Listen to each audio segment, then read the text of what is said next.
Naghahanda ng legal team ni Vice President Sara Duterte para sagutin ang summon mula sa impeachment court. Si VP Sara naman confident na malalagpasan niya ang mga isyong ibinabato sa kanya. Ang detalye sa Agenda Weekend Report ni Joan Manalo. Kinumpirma ni Vice President Sara Duterte na magko-comply siya sa writ of summons na ipinadala ng Senate Impeachment Court.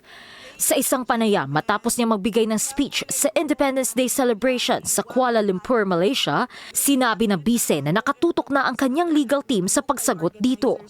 Pag-usapan namin yan ng ating Bureau of Defense Council at pinag-usapan na din ang mayon yung paano din na gagawin yung pagkukulari sa summary sa narrative. Formal na inihain ng Senate Impeachment Court ang writ of summons para kay VP Sara nitong June 11 na kinumpirma rin ng kanyang tanggapan. Nakapaloob dito ang 7 articles of impeachment kay VP Sara. Binigyan din ang bise ng 10 days from receipt para sagutin ang summons. Samantala, may pahayag din ang bise tungkol sa kanyang impeachment.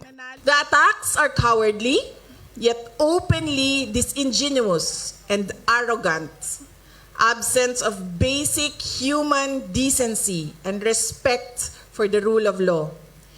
Typical of people drunk in power. Pero nananatili tayong nakatayo dahil ang ipinaglalaban natin ay tama at totoo. Dagdag pa ng bise, naniniwala raw siya na makakamit din nila ang hustisya, kasabay daw ng pagkapanalo nila sa laban ng impeachment. Justice bends to the truth, and we are ever more resolute in our fight for the Philippines. Kalayaan, kinabukasan, yung ating KKK,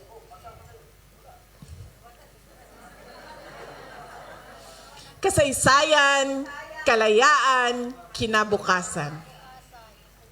At naniniwala akong maipapanalo natin ang laban na ito dahil laban natin itong lahat.